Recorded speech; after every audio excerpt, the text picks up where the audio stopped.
ایک مرتبہ دو شخص مچھلیوں کے شکار کی غرض سے نکلے۔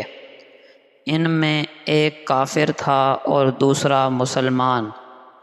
کافر اپنا جال ڈالتے وقت اپنے معبودوں کا نام لیتا، جس کی وجہ سے اس کا جال مچھلیوں سے بھر جاتا، اور مسلمان اپنا جال ڈالتے وقت اللہ تبارک و تعالی کا نام لیتا، لیکن کوئی مچھلی اس کے ہاتھ نہ آتی، اس کا جال خالی رہتا۔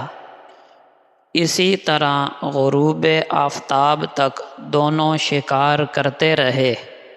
آخر کار ایک مچھلی مسلمان کے ہاتھ لگی، لیکن افسوس وہ مچھلی بھی اس کے ہاتھ سے اچھل کر پانی میں کود گئی، یہاں تک کہ یہ بیچارہ غریب مسلمان شکار گاہ سے ایسے خائب و خاسر لوٹا کہ اس کے ہاتھ میں کوئی شکار نہ تھا، اور کافر ایسا کامیاب لوٹا کہ اس کا کشکول مچھلیوں سے بھرا ہوا تھا۔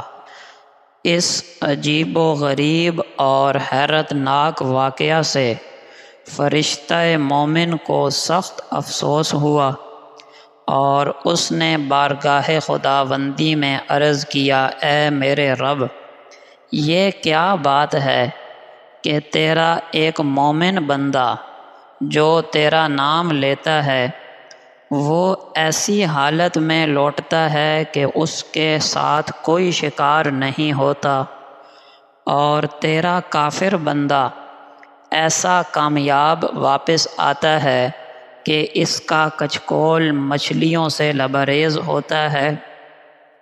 اللہ تعالی نے اس مرد مومن کا عالی شان محل دکھایا جو اللہ نے اس مومن کے لیے جنت میں تیار کر رکھا ہے۔ پھر اس فرشتے سے خطاب فرمایا کہ کیا اس مقام کو حاصل کر لینے کے بعد میرے اس بندہ مومن کو جو رنج اور غم اور تھکاوٹ جو دنیا میں مچھلیوں کے شکار میں ناکامی کے باعث ہوئی تھی وہ باقی رہے گی؟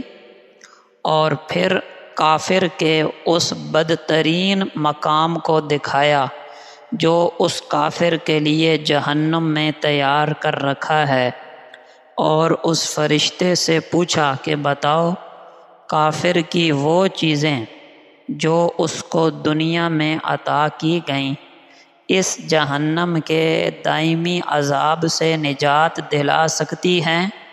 فرشتے نے جواب دیا، اے میرے رب، تیری ذات کی قسم، بالکل ایسا نہیں ہو سکتا۔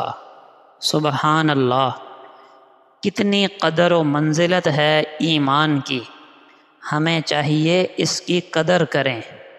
کبھی کسی دنیاوی مصیبت کی وجہ سے پست ہمت نہ ہو۔ اللہ پاک نے اپنے مومن بندوں کے لیے دنیا کی بجائے آخرت میں ایسی ایسی نعمتیں تیار کر رکھی ہیں جو نہ کسی آنکھ نے دیکھیں، نہ کسی کان نے سنی، اور نہ کسی کے دل میں ان کے بارے میں کوئی خیال گزرا۔